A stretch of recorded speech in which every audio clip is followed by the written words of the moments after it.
Good morning, students. Today we are going to discuss some commercial cells, that is, batteries.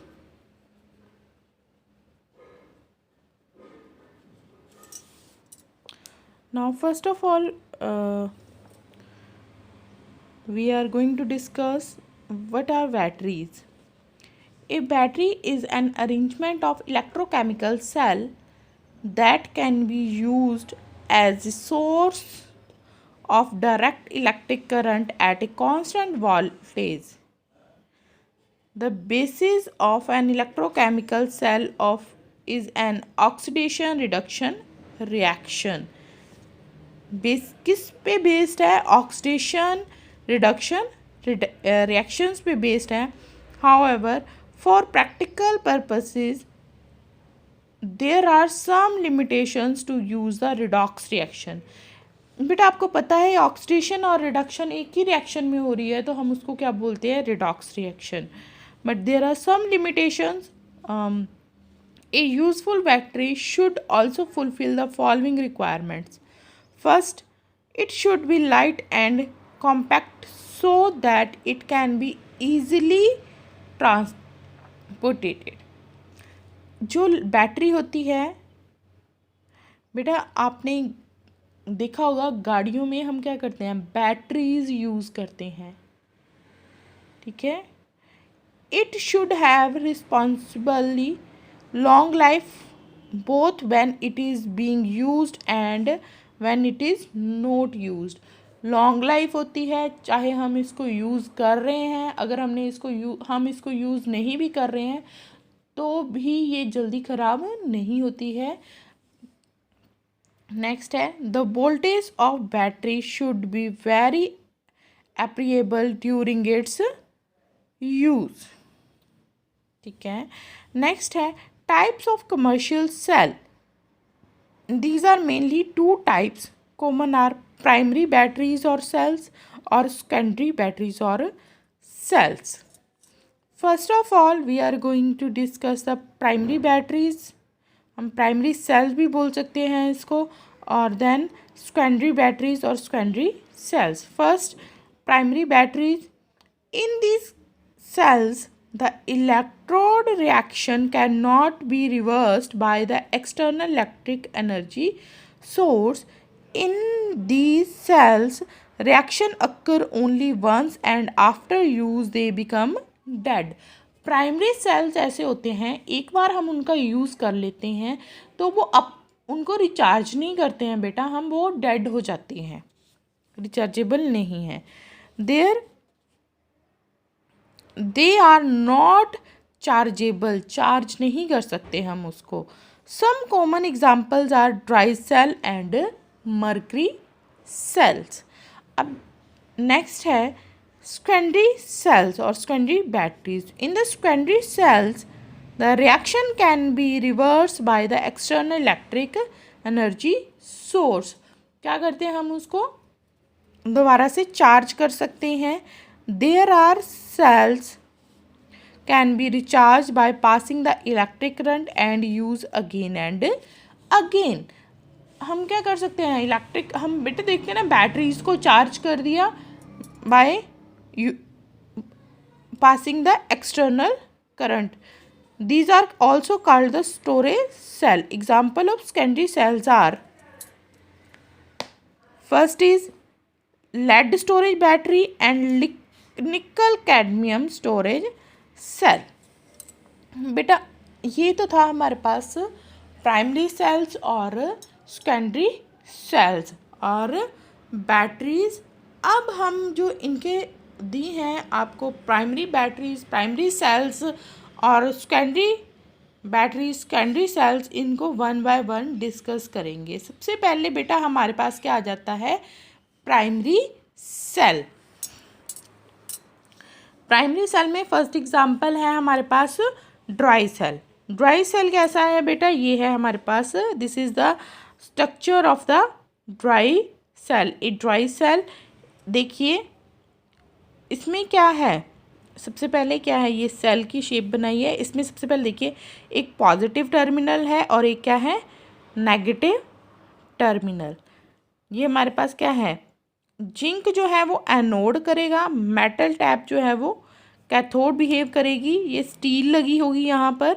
यहाँ पर एक graphite की जो हमने एक इसमें डाला होता है, ग्रेफाइट की स्टिक जैसी होती है, graphite stick as a cathode. और ग्रेफाइट स्टिक के साथ थोड़ा हमने जो डाला होता है उसमें मिक्सचर, वो डाला होता है MnO2 प्लस कार्बन। और जो उसके बाहर मिक्सचर होता है ये डाला होता है बेटा NH4Cl प्लस ZnCl2। अब देखिए अगर आपने कभी सेल देखा हो, बैटरीज में यूज़ करते थे पहले, बड़े सेल आते थे, ठीक है, अगर हम उसको तोड़ते थे तो वो इस तरह का निकलता था। अब देखिए क्या है, this is the construction of the dry cell. The most familiar commercial cell are the dry cell. These are used in torch, toys, flashlights, calculator, tape recorders and many other devices. इनमें use होते हैं बेटा। These are the based on the Lichens cell invented by the G. Lichens in 1868. A dry cell shown in the figure. It consists of a zinc cylinder. कौन सा cylinder है ये वाला cylinder किसका है, zinc cylinder. This is filled with the moist paste of NH, ammonium chloride है बेटा, NH4Cl and little zinc chloride. उसमें थोड़े ही अमाउंट में क्या डाला हुआ है, ZnCl2। ये मैंने आपको यहाँ बताया। The zinc cylinder act as anode. The cathode is a graphite carbon rod. ये जो रोड डाली हुई है ब्लैक कलर की, जो डार्क ब्लैक है, ये कैसे बिहेव करेगी, cathode. The carbon rod is surrounded by the black paste of manganese oxide, that is MnO2, and carbon powder. The zinc case has outer insulation of carbon board case. During use the zinc case gets consumed and in the end it will develop hole with the responsible of a leakage.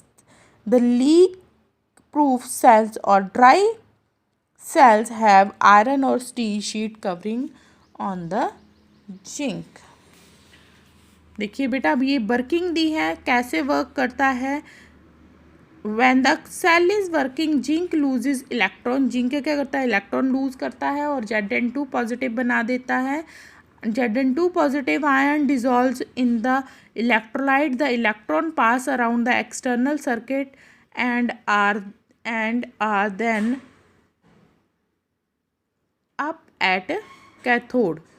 The cause of discharge NH4 positive ion from the electrolyte. The reaction taking place at the electrodes. Zinc क्या बना रहा है, zinc 2 electron lose करके Zn2 positive plus 2 electron, और cathode पे क्या हो रहा है, ammonia plus manganese oxide plus 2 electron, और ये हमारे पास दे रहे हैं 2MnOOH प्लस 2NH3। अब ओवरऑल रिएक्शन क्या बन रही है, ये हमारे पास ओवरऑल रिएक्शन बन रही है बेटा Zn plus 2NH4 aqua, NH4 positive aqueous plus 2MnO2 solid gives you Zn2 positive plus 2MnOOH plus 2NH3.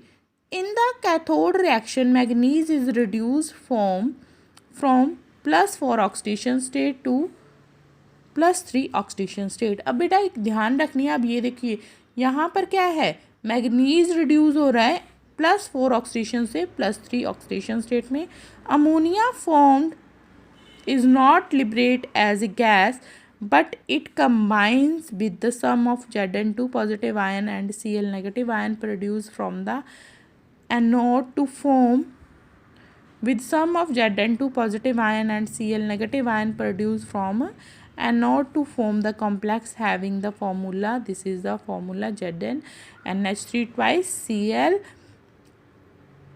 This also prevented the seal of the cell to crack से क्यों जाता है? because develop the pressure. It is given the voltage, कितनी voltage देता है dry cell? 1.2 to 1.5 volt. There are many varieties of dry cells such as silver cell and lithium cell. So this is all about the working of the dry cell, or what amount of voltage liberated by the dry cell, that is 1.2 into 1.2 to 1.5 volt. Thank you.